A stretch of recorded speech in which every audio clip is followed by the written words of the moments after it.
bienvenue à notre chaîne YouTube Jeanne Forêt Santé. Aujourd'hui, nous allons parler du vaccin contre la peste.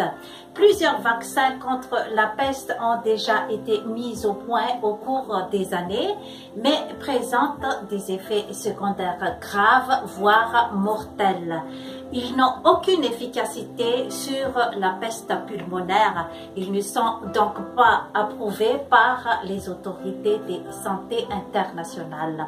Il existe un vaccin dit KWC, Killed Whole Cell d'origine australienne. Le KWC américain n'est plus produit depuis 1999. Ce vaccin est uniquement utilisé pour protéger les personnes à haut risque, comme les militaires en opération dans les zones endémiques de peste ou celles qui travaillent en laboratoire comme microbiologistes, les chercheurs sur la bactérie, les puces et les rats. La durée de protection est de 6 mois et nécessite un rappel qui peut entraîner un grand risque d'effets secondaires graves. De plus, il ne protège pas contre la peste pulmonaire. Il n'est pas disponible aussi au public.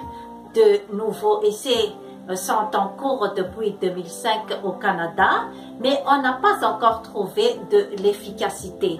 Très récemment, une équipe de chercheurs américains a publié une très prometteuse pour la conception d'un vaccin contre la peste. Ils ont vacciné des souris et des rats avec des différentes souches de Yersinia pestis génétiquement modifiées.